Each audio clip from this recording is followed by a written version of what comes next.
পশ্চিম ত্রিপুরা লোকসভা আসনের বিজেপি প্রার্থী বিপ্লব দেবের সমর্থনে ফুলতলি বাজারের মাঠে অনুষ্ঠিত হয়েছে একটি যোগদান সভা। উক্ত যোগদান সভায় ১৬৩ পরিবারের ৫৫০ জন ভোটার বিরোধী দল ত্যাগ করে বিজেপিতে সামিল হয়েছে।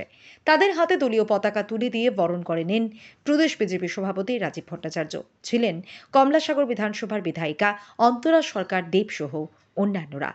এই দিনের এই যোগদান সভায় সংখ্যালঘু অংশের মানুষের উপস্থিতি ছিল লক্ষ্য করার মতো। পশ্চিম ত্রিপুরা আসনে আমাদের প্রার্থী শ্রী বিপ্লব কুমার দেবের সমর্থনে আজকের এই সভা আমরা সংগঠিত করছি।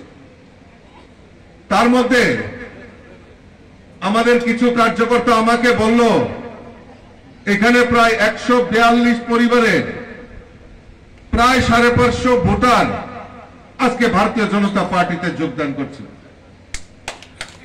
আমি তাদেরকে স্বাগত জানাচ্ছি, অভিনন্দন জানাচ্ছি, শুভেচ্ছা জানাচ্ছি। বন্ধুগণ, ভারতীয় জনতা পার্টিতে কেন সামিল হচ্ছে? আর ভারতীয় জনতা পার্টি এই ত্রিপুরা রাজ্যে ২০১৮-তে ভারতীয় জনতা পার্টি সরকার প্রতিষ্ঠার পর একের পর এক জনকল্যাণমুখী কর্মসূচি বাস্তবায়নের লক্ষ্যে সরকার কাজ করছে।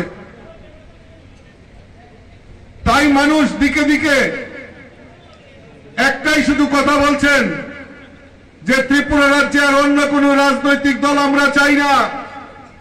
ভারতীয় জনতা পার্টির নেতৃত্বে, মোদীজির নেতৃত্বে দেশ যেভাবে উন্নতি করছে, আমরা চাই এই ত্রিপুরার মাটিতে শুধু পদ্মফুল চাষ হবে, অন্য কোন দলের রাজনৈতিক দলের প্রতিকার থাকবে না এই ত্রিপুরার মাটিতে।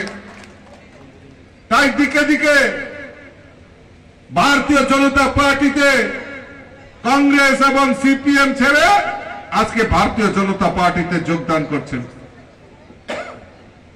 কংগ্রেসের বহু নেতৃত্ব আজকে ভারতীয় জনতা পার্টিতে যোগদান করছেন এবং আগামী দিনেও করার জন্য আমাকে টেলিফোনে অনেকে যোগাযোগ রাখছেন, বলে দাদা আর কংগ্রেসটা করা সম্ভব হবে না, আমরাও ভারতীয় জনতা পার্টিতে যোগদান করতে চাই।